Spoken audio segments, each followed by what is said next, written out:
Hello everyone and welcome back to the Creepy Fox Scary Stories podcast. Today's episode, we'll be covering some of the scary online dating stories that subscribers such as yourself have shared with me. I do have to give a viewer, or I guess in this case a listener's discretion, as there are some pretty graphic details covered on a few of the stories. Now, with that said, joining me on today's episode is Mr. Revenant, a fellow Scary Stories narrator. You'll be hearing him a little later on as he covers one of these Scary Story submissions. Do make sure to check out Mr. Revenant's channel if you'd like to hear more from him. And if you are a subscriber of Mr. Revenant, who's joining us on the Creepy Fox podcast for the first time, then I hope you'll enjoy your stay. Now, with all those formalities out of the way, sit back, relax. Let's dive into these scary online dating horror stories. Enjoy. The following story that's about to be presented here on the Creepy Fox podcast contains graphic and violent details about dismemberment and blood. There is also talk about assault. If these are topics you are uncomfortable with, please use the chapters feature to skip this story. If you're okay with it, then here is this story in its entirety. For reference, this story is told from the perspective of a female. I was 18 at the time. Now obviously, I'm going to do my best to keep my privacy a top priority, so I apologize if I end up sounding vague on some details.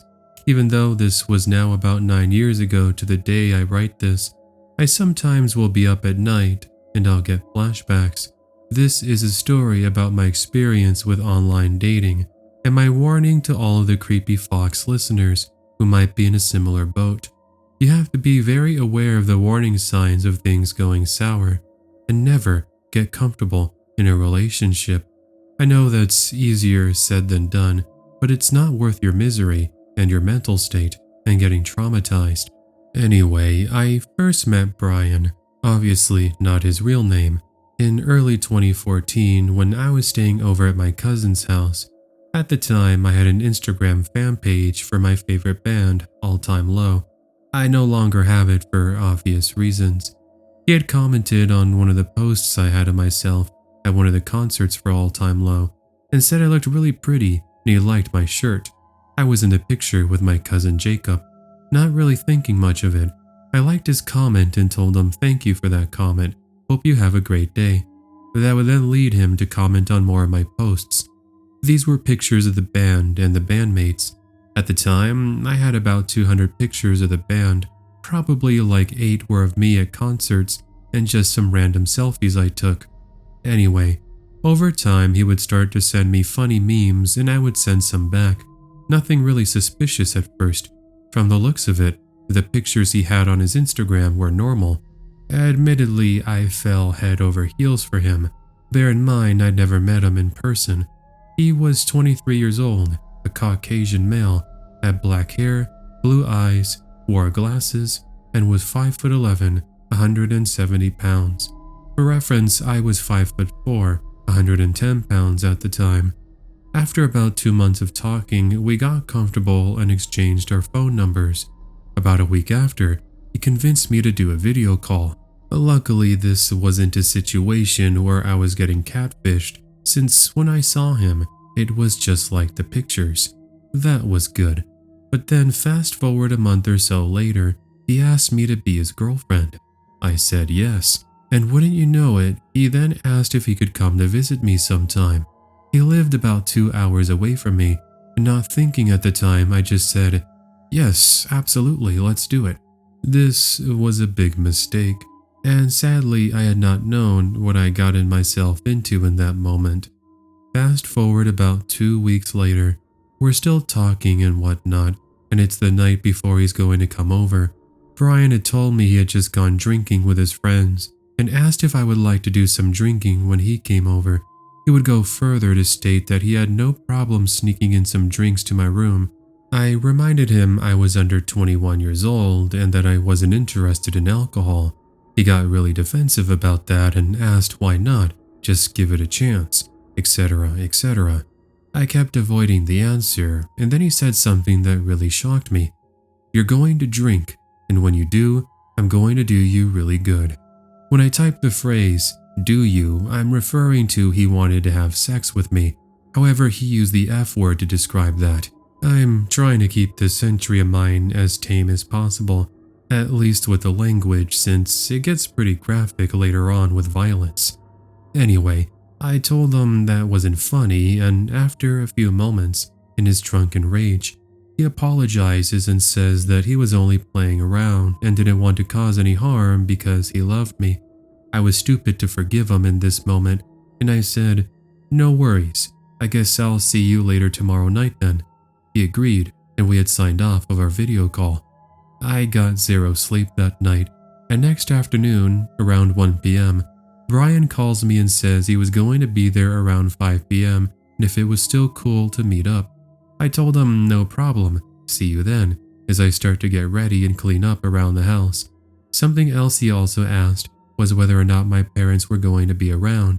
As you can tell, that was already a huge warning sign.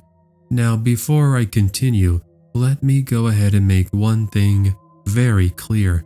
Even though we were boyfriend and girlfriend, at least online boyfriend and girlfriend, not once had we ever mentioned we wanted to sleep together or do any sort of sexual activity. I even told Brian that I just wanted to start off slowly and get to know him first. I mean, I've spoken to him over the phone, but not once seen or interacted with him in person. Yes, that one drunken moment he said that he had never said anything like that before, but I guess it counts. But regardless, this was supposed to just be an innocent get-together. Heck, remember how he said and asked if my parents were around? Well, I told him a friend of mine was going to come over and we were just going to watch some movies and order a pizza. My parents were very trusting of me and said, please just make sure if you do plan on sexual activity, use protection. Little would my parents know of the grave danger I was about to be in. But I don't want to jump ahead of myself. Brian gets to my house at about 4:30 p.m. and after a brief hug and salutation, I welcome him into the living room as I head to the kitchen to grab us some lemonade. When I returned, I catch Brian taking a sip out of one of those little liquor containers you see people drinking in movies. I asked him what he was doing and he plays dumb, saying he was taking a pill for anxiety and he had water in that little liquor container. I didn't believe him, and I told him we can't be drinking alcohol in my house. He apologized and I gave him the drink. I chose to sit at the couch across from him and he kinda just sat there going, "Hey baby, why don't you come over and sit here with me?" I'm not sure why, but I was now starting to feel some sort of bad vibe coming from him. I wasn't sure why, but it's like my sixth sense was telling me something. I needed to get out of the situation, and fast. He would suddenly, however, get up and sit next to me, and then he forcefully pulled me closer to him so that our bodies touched. I could clearly smell the alcohol in his breath, and I started to get really scared because he started talking about some pretty disturbing things. Again, the mention of forceful sex comes up, and I do my little nervous laugh, telling him, please let's just get to know each other first. I myself wasn't even ready for that yet. Again, I make the emphasis that though I did like him, and we called each other boyfriend and girlfriend, I wanted to take things slow. I don't mind giving you a kiss on the cheek, but please let's just watch the movie, I told him. He all about lost it in that moment. He started to reach down toward my crotch area and I immediately backed away. He then grabbed my arm, pulled me closer, and whispered, "You made a huge mistake trusting me and letting me into your house. You're going to give me what I want." Chills went down my spine and the fight or flight response now kicked in. I chose flight as I immediately run to my parents' room, locking the door behind me and telling him to please relax and leave my house now. He didn't want to do that. "I drove all the way out here to see you, and I have been playing nice guy long enough." He threw himself against the door, and in that moment I remembered my dad's shotgun he keeps in the safe in his room. I, however, didn't know the combination, and time was running out, so to speak. Brian is super desperate to get into the room, and when he does, I'm certain he's going to attack me. At this moment, I called my dad, since I knew cops might have been too late, and I asked them to please give me the combination for the gun safe. "The guy I met online is trying to hurt me," I told him. He told me the combination while saying him and my mom were on their way. They were 30 minutes away, so I was on my own in those moments. Luckily, I grabbed the shotgun, loaded it. Brian is still kicking and pounding at the door, by the way, and I told him, "Brian, I have a gun. I will shoot you if you try breaking in. Please leave now."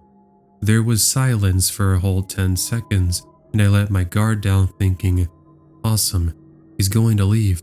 But then he starts throwing himself against the door again, and I'm thinking, man, I'm really about to shoot someone dead in my very own house. Well, friends, that's what happened. He got into the room and was holding one of the knives from our kitchen. I would proceed to shoot him with a blast of the shotgun, and he would fall seconds later. The sight presented in front of me, however, was absolutely horrifying, and hearing him gargling blood as he was taking his last breaths was pure nightmare fuel. His right arm holding the knife was hanging and dangling from his torso, with veins and muscle being exposed. I now dropped the shotgun and I proceeded to call the cops, telling them I shot a guy with a knife in my house and I'm the only one here. Meanwhile, I backed up into a corner as I saw the blood coming out and I started crying. Brian would soon take his final breaths. Now I realize this entry of mine is getting to be sort of long, and it is pretty graphic. I mean, I did tell you guys at the beginning, didn't I? Plus, I don't want to take all your time, but since I live in a state where the law is pretty relaxed with home self-defense, I would be in the clear in the end. What scares me about everything is what they found in Brian's truck. There were 2 handguns, an AR-15, rope, duct tape, a machete, and a bunch of alcohol and drugs. Needless to say, I presented all my evidence to the police, including screenshots and photos. Brian's parents were devastated that their son was now gone, but they also said they had no idea he harbored all those weapons and had planned to go and meet up with someone, that being me. We spoke with them for a short while during the legal proceedings, but nothing came after. It took a solid year or so to stop having nightmares about Brian. In those nightmares, Brian would break into my house and stab my family and I dead. In others, he would shoot us. And then of course there were dreams where he would butcher us with a machete. Just really graphic and violent things. Anyway, this was a very long time ago, and while I'm now married and have 2 kids, I still can't help but feel scared anytime I'm home alone. Even with plenty of guns, an alarm system, dogs, a husband who is a Marine, and so on, Brian sometimes comes up in my memories of mine. It's not that bad anymore, which was why I felt comfortable sharing here with the Creepy Fox. But I do hope that my trauma and experience can help teach others about the dangers of online dating. It's not to say that everyone on the internet is going to try and have their way with you and then come after you with a knife, but just please make sure to be careful. My warning of him being drunk and saying what he said should have been my warning sign to who he truly was. But I ignored this and continued on talking. In summary, I'm just very happy that I'm alive. So back in 2017, I just began my 3rd year of university in another state. I really didn't know anyone at the time, apart from making a few friends in my classes. I kinda wanted to look into some online dating. Sure, I could have, and should have actually tried dating someone I would meet in person, but there wasn't really anyone I liked. Maybe I didn't look hard enough. I tried Tinder, and this is where I met a guy named Jason. He was a pretty average looking guy. We talked and we had a lot of the same interests. I'm really into artsy stuff and drawing, as was he, and we exchanged pictures of what we worked on. A little over 2 weeks passed of us talking, and Jason and I make a date to meet up in person. I wanted to go to a restaurant, but he kept trying to convince me to go to a bar he frequented with his friends. It's not that I don't like going out to bars, but I'm not really someone who likes to drink. Don't get me wrong, I'll have a drink in my apartment from time to time, but in public, I'm not really a big fan. With that said, Jason did end up convincing me to go, and he picks me up in front of my dorm later that week. He seemed pretty shy at first, so was I. After all, this is the first time we were meeting up in person, but after the 10-minute drive to the downtown area to the bar was over, the awkward tension seemed to have settled. We walked in, and luckily we got ourselves a couple of seats at one of the bar stools by the bartenders. I ordered a mixed drink, and Jason ordered himself a beer, and for the first hour things are going pretty swell. I had only had one drink, but Jason kept chugging down beer like it was nothing. I was starting to notice that Jason was acting drunk, but since we were in a social environment with plenty of people, and I was feeling a bit tipsy, but not completely out of it, I was okay. But Jason once again was starting to act a bit weird. I mean, yeah, we were liking each other, but a lot of the things he said were pretty strange. Like basically saying how he's into BDSM and wanted to dive into that at his apartment. I told him I didn't want to do that, and after I nervously chuckled, I changed the subject and he starts to talk about sports. After that first hour or so, I really needed to go to the bathroom, and so after I had ordered another drink, I excused myself so I could go take care of my business. Meanwhile, I would have said drink ready for my consumption on my return. I would also be using this opportunity to call my best friend Mariah, just to let her know that I'm okay, but if she doesn't hear back from me at the end of the night, please call the cops. And I told her the location of the bar, just as a precaution. Well, I finished up as I began walking back to where Jason is, and there is one of the security guards from outside the bar who is speaking with him. He's acting really aggressive with the security guard, and another patron and his girlfriend are pointing at Jason. Naturally, I'm confused, since I literally just left them less than 5 minutes ago, but what I would discover in these next moments was truly horrifying to say the least. That's one of the main reasons I wanted to share my story with the Creepy Fox podcast, since there is a learning lesson here. I walked over, and the girlfriend of this guy tells me, after I asked her what was happening, that she saw Jason spiked my drink. Jason was clearly denying it, but something in that lady's voice was telling me that she was being dead serious. Jason now grabs my arm and tells me that she's lying and she's full of it. Just enjoy your drink and let's step out onto the patio so we could be left alone, he further stated. I had my moment of hesitation here, and Jason sees this, grows angry and starts throwing a temper tantrum, saying his night is ruined and he just wants to spend time with me in peace. I was starting to get a bit more tense in this moment, and by the time another security guard came, Jason does the unthinkable. He takes out a small utility knife he had in his denim jacket pocket and starts waving it at the security guards. Thank God that the security guards are able to wrestle the knife away, because I was scared that he was going to try and attack someone with that knife. Long story short, I found out, as we waited for police, that Jason had actually spiked my drink, since they found drugs on him. I was horrified, and so I had to have a neighbor of mine at the time to come pick me up and then take me back home. I completely stopped talking to Jason after that, and last I heard of him, he was imprisoned on drug possession charges and selling illegal street drugs as well. Here's my warning to you all. This applies, of course, to both male and females, but I feel this happens a lot with ladies. Be super careful when you go out to bars and there's alcohol involved. There are guys out there who will wait until you leave your drink unattended and they'll spike said drink so you can drink it. Most of the time, those spiked drinks will make you pass out, and then that's when the guy can take advantage of you. Crazy enough, a few months later, after this online date of mine with Jason, there was a news story on how a female patron was drugged by a man at that same bar, and he basically had his way with her in his car. She was then left naked in an alleyway with her phone and purse stolen. That is so scary, and I think, what would have happened had nobody noticed Jason spiked my drink? I could have very well have drank it, gotten taken advantage of, and maybe even killed. Who knows? But I for sure dodged a bullet that night. Hello, Creepy Fox. I thought about another story to tell you about from my past, and it's one that I all but forgot about, primarily because of how crazy of a story it is, and it was a pretty long time ago, but that has come full circle as of a few years ago.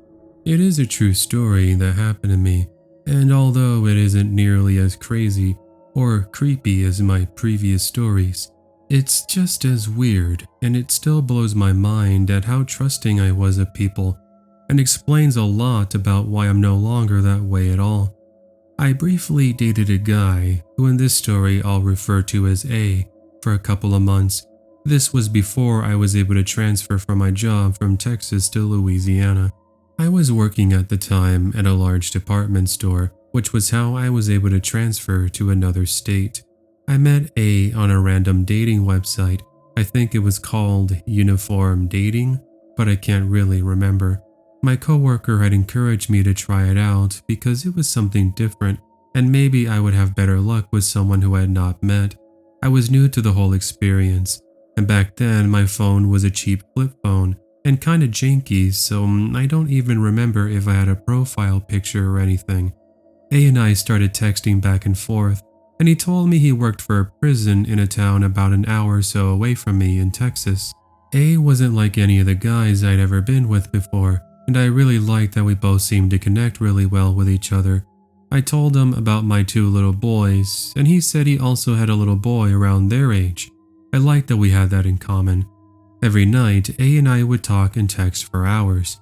He lived pretty far away from me, and I didn't have a lot of money for gas. So as far as I can remember, I only visited him twice during our short courtship. A worked a lot, and he told me all the kinds of stories about his time working for the prison system.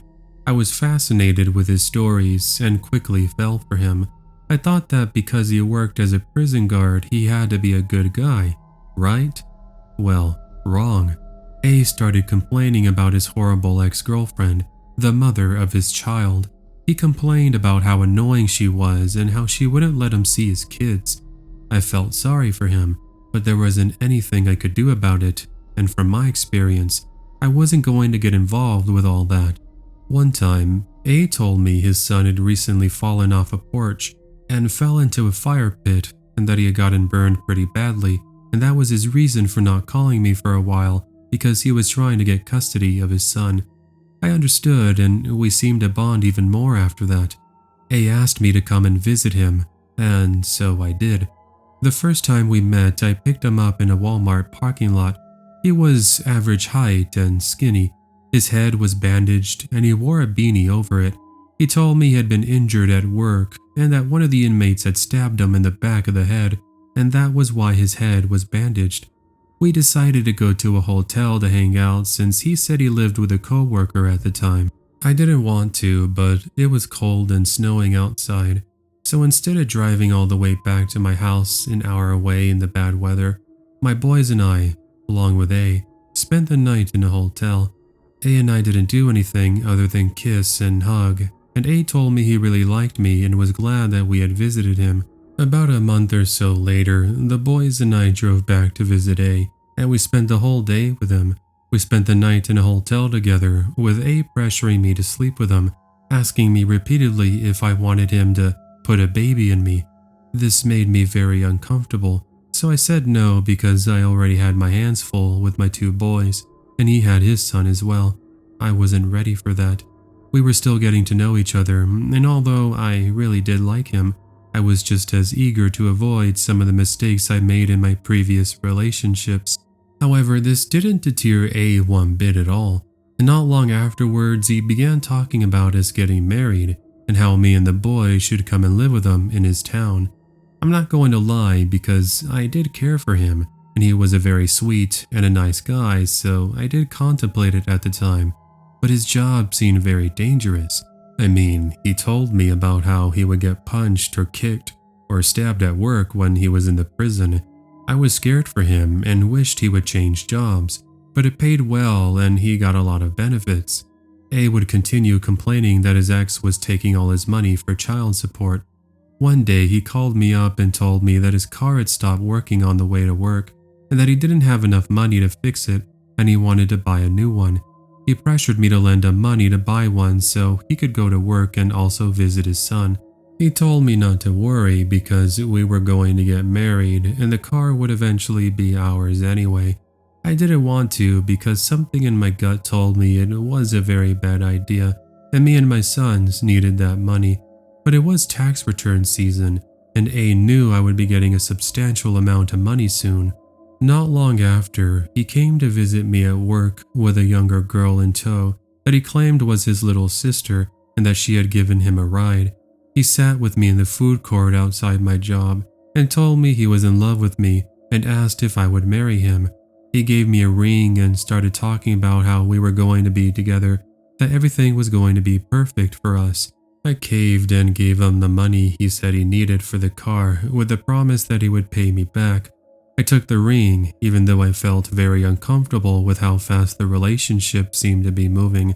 I felt like I just couldn't say no. A seemed like a great guy, and I didn't want to screw things up if he really was being honest with me. Within a month though, A called me and told me that his job was suddenly sending him for job training because he had gotten a promotion at work. He told me he was going to be gone for a long time and that he would not be able to call me at all during that time period. I felt angry because I didn't believe A.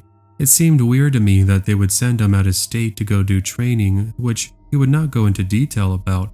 He stopped calling and texting me completely for 3 months. I felt that I would never get my money back from him and that he had essentially ghosted me. So I moved to Louisiana and forgot about him. Another 3 months went by before I got a random phone call from A.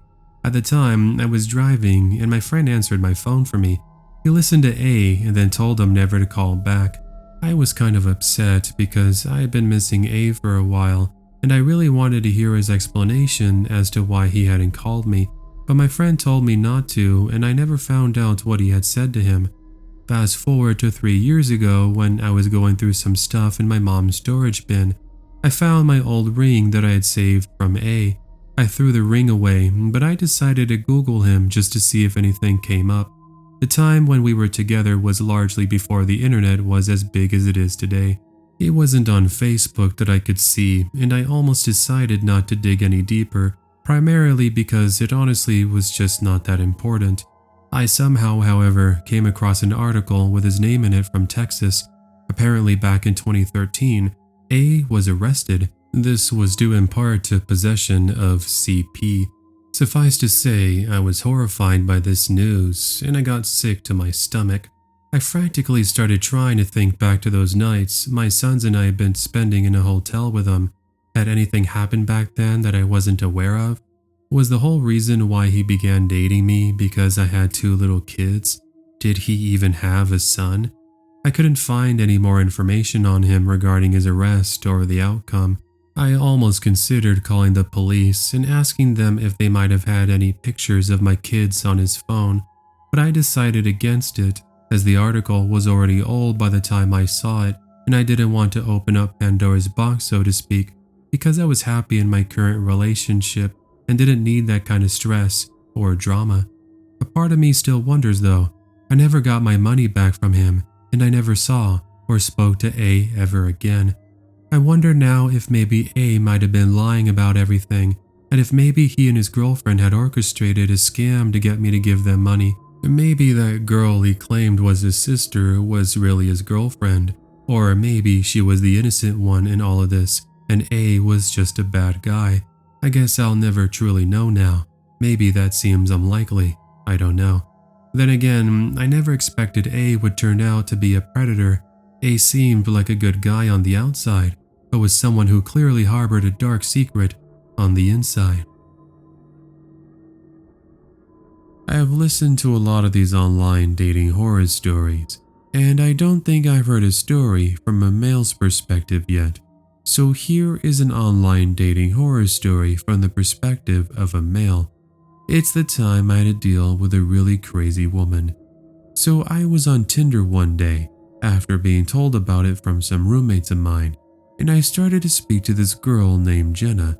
We hit it off really well, and we met up at an Olive Garden for dinner on our first date. Really sweet girl at first. I was 27 at the time, by the way. and she was 25.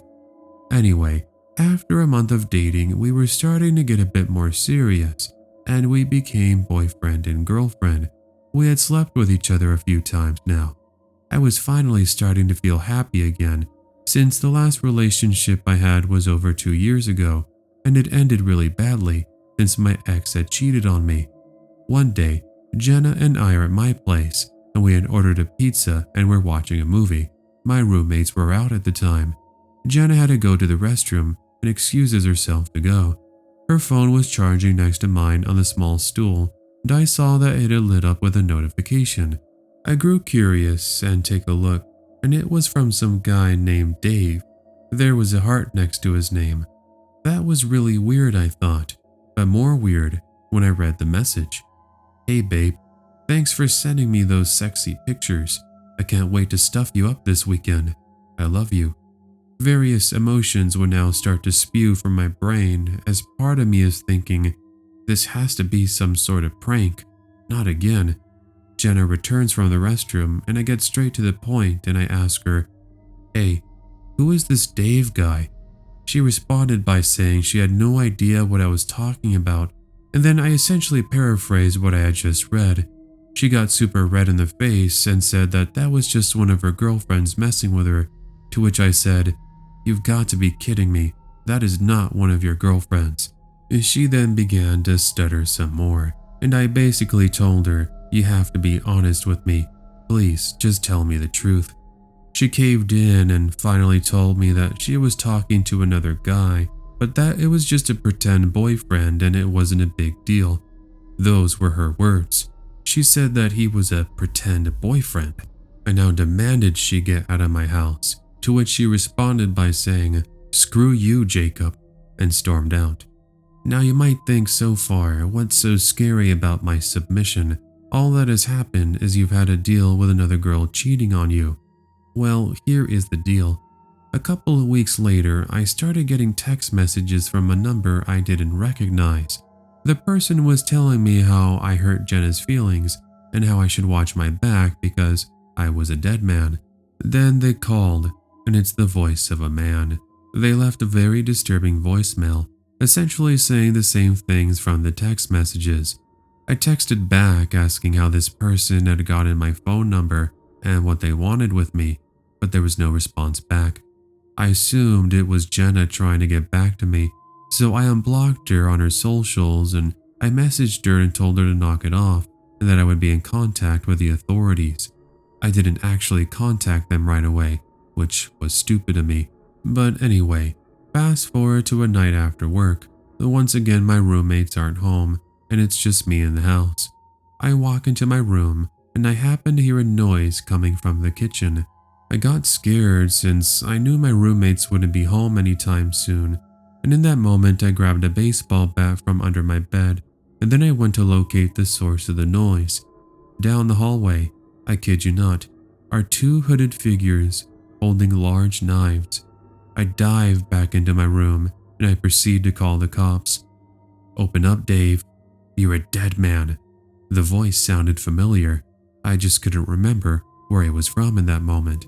Time really seemed to have slowed down to a snail's pace, but by the time I realized that I was safe, the voices were now long gone and cops were outside my house door.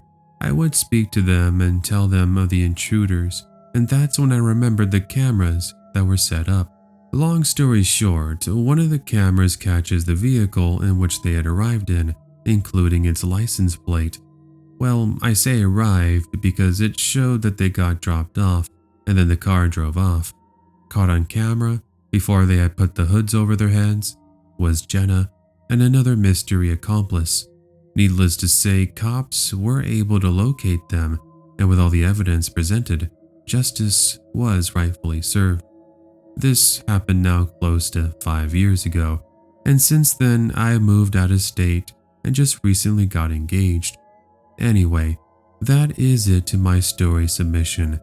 I hope my story can remind you on the dangers that are out there.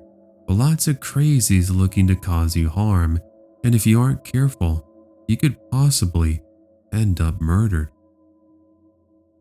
Really quickly before we continue, To those of you who are subscribed to the channel, just go ahead and make sure you look down below the video and just check to make sure you're subscribed. YouTube is doing that thing again where they're unsubscribing a lot of people for whatever dumb reason they're doing it for. So I just wanted to go ahead and remind you all, since I know there's so many of you who look forward to these uploads and then YouTube unsubscribes you or they don't notify you. It's really weird. But yeah, anyway, let's go ahead and continue on with these scary stories. The following story will be presented by Mr. Revenant. Here he is with the narration. Hi there. I've been meaning to send in my own story for a while, and I really hope you can share it with everyone. I wanted to act as a warning, and I hope people can learn from my experience on why online dating can be pretty sketchy.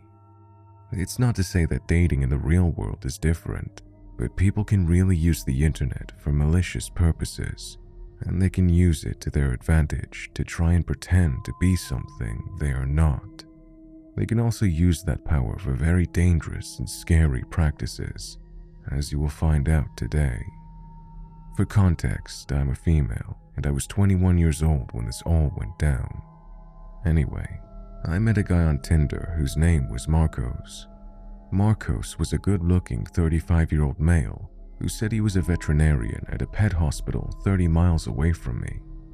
He had a bunch of selfies with different animals, like cats and dogs, and when we first started talking, Marcos was very sweet. We spent most of our conversations talking about his work life, mine, and our love for nature. This went on for about 2 weeks, and by this point, I asked Marco if we could meet up in person the next time he's free. However, Marcos was a bit hesitant at first. He said he wasn't sure the next time he was going to have time off, and that he would let me know. I was dumb not to really say much since he sweet-talked me with some more talking, which had switched over to phone calls, by the way. Some time passes, and I ask him if we could please do a video call, as I tell him I really want to see his face. He doesn't answer me for like 3 days, even though he'd been responding lightning quick to every message I sent him. At this point, I don't know what came over me. Curiosity, I guess.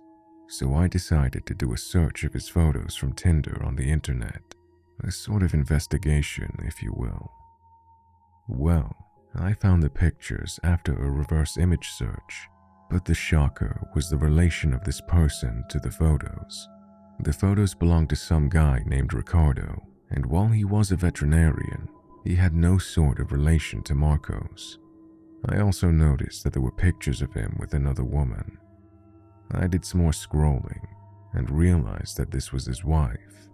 I was furious, but also sad to think I was getting catfished by some random person on the internet.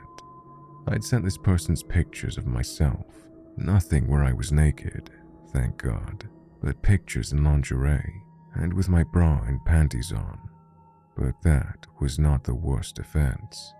In our time talking, he had convinced me to give him my personal home address. He said he was going to stop by one day and bring flowers. Now, I did mention this took place in that time he was ignoring me. He would get back to me those days later via text, saying that at that moment, he got called by his mom saying his grandmother had passed away. I didn't believe this, however, so I called him, and he answered on the 3rd ring. He started crying. It sounded super fake, and now I proceeded to call him out on his photos, saying, "Hey, who is Ricardo? And who is this woman he's married to named Maria?" He started to stutter before finally admitting that he'd taken those photos from that guy. I guess he didn't want to show what he really looked like, because he was afraid of what I or others would say. He also said he was lying about the dead grandmother. Yes, the absolute audacity of this creep.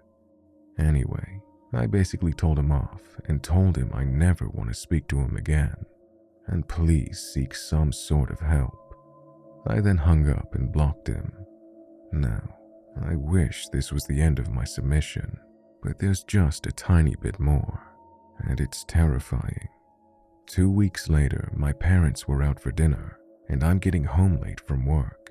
It's approximately 9 p.m. As I pulled into the driveway, my car's headlights shine onto the living room curtains. I saw a shadow in there quickly duck and then disappear behind the couch. I knew my eyes were not playing tricks on me, so I proceeded to call the cops and told them someone was in my house and to please send someone right away. I was surprised to see that 3 officers showed up to my house. Well, I gave them my keys, and before opening the door, they announce, "This is the police. If someone is in there, please announce your presence." Something along those lines.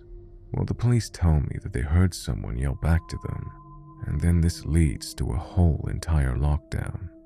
What I mean is that somebody was in there with a gun, and it took about an hour of a negotiator trying to get this person to surrender and come out. I was now with my parents, and we were watching from the house across the street with lots of anxiety. Eventually, a middle-aged, bald, heavy-set man comes out with his hands up, and the police begin to approach him. Now, for reasons I still don't know what for, I stepped out of my neighbor's house and was now standing below the streetlight. Through the sounds of the police officers and the police cruisers, I happened to notice the man look over at me. "Kimberly, is that really you? You are so beautiful in person." How this guy knew my name, I wasn't sure of, but once I got the answers, I was horrified. That guy who broke into my house wasn't just some random creep. No, he was the guy I met on Tinder, and he actually came to my house. He would later confess he was going to try and kidnap me, and then have his way with me in his van in the forest across town. To say I dodged a bullet is a serious understatement. I now avoid online dating, and thanks in part to doing as such, I started dating a really cool guy a couple of months ago. We've really hit things off, and I really love him, as does he. He's into scary stories narrations, and that was one of the ways we have bonded.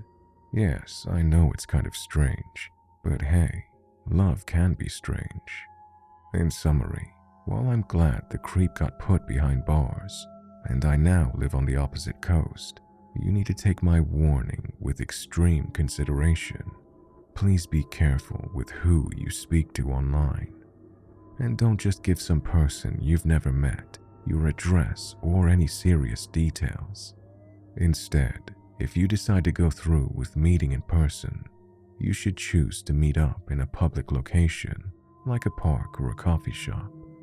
Really get to know them, because you want to make sure they are who they say they are, and you don't want to get catfished, or worse, potentially killed. Hey everyone, I hope you all enjoyed today's episode of the Creepy Fox Scary Stories podcast. If this is the first time you've joined us and you'd like to hear more, then consider hitting that subscribe button and the bell beside it. That way you'll be notified of any and all future uploads here on the Creepy Fox podcast. Also, if you did join us from Mr. Revenant's channel and you enjoyed your stay, then thank you so much for checking out my channel. I hope you'll enjoy what's coming in the future, because there's a lot more to come. Now, I'd like to go ahead and give a shout out to my amazing channel members.